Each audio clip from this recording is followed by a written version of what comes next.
The Mishnah tells us that Avram was tested 10 times. There's some discussion among the commentaries as to what exactly these 10 tests were. But everyone agrees that the command in this week's parsha, Lecha, to leave his land, his birthplace, and his father's home, was one of them. However, many commentaries hold that this was not his first test. According to them, the first test he faced was the test of Ur Kasdim, when he was thrown into a fiery pit because he refused to worship the idols of his society. Abraham was a revolutionary. Even amidst the deep beliefs of his community, he defied the idols. He smashed them. He broke his father's idols. His society pushed him aside. They gave him a choice: worship the idols or perish in the fire with his monotheistic beliefs. He chose the latter and emerged unharmed. The Torah alludes to it subtly: Hashem brought you out of Ur Kasdim. And the commentators ask, why is the miracle of Ur Kasdim only alluded to, whereas the test of Lecha is spelt out in full detail? After all, leaving one's homeland, albeit a comfortable place, to another one where Hashem promises great blessing and you'll become a great nation, seems less dramatic than being thrown into a fire. Why give the larger space to the lesser texts? Yarrow's Rav Simcha Zissel Brody offers a beautiful insight, and he says we face two kinds of tests in our lifetime. One kind is the glamorous test, so to speak, defining moments, perhaps where a person knows that this is a junction in life, or perhaps at a time of danger, or something involving self-sacrifice. In those moments, we often rise above ourselves. The other kind are the daily, everyday tests, the routine, the same old challenges.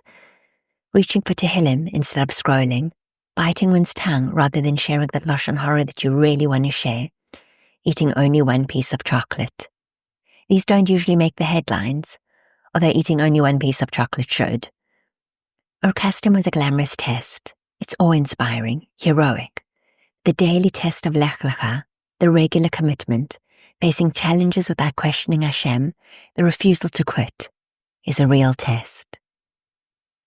Abraham left his land, his father's house. Hashem promised him blessing. Yet the land he entered, there was famine. The greatness was hidden. What he got was the daily grind, no immediate fanfare. But he did not question. He did not waver. He did not lose faith. 2 months ago, there was a headline: "I'm no hero. Jerusalem taxi driver hailed for saving elderly women from terrorist gunfire." During the deadly shooting attack at the Ramat Junction, Yigal, a Jerusalem taxi driver, risked his life to save an elderly passenger. And he explained, "I was stuck behind a bus with nowhere to go. Then I heard gunfire and realized something was happening. Instead of fleeing, he stepped out to help his passenger, an elderly woman in her 80s, saying, 'This isn't heroism. Any taxi driver should do this.'" Yigal described the chaotic scene, explaining how he moved the woman who was in a hurry about a few dozen feet to safely behind a corner. "I heard a bullet whistle over my head, but I couldn't tell where it came from. The shooting was from all directions," he said. He witnessed 3 security guards from the nearby station leap over a fence and engage the terrorists in a firefight. Despite the danger, Yigal downplayed his actions, saying, "I'm no hero. I did what needed to be done.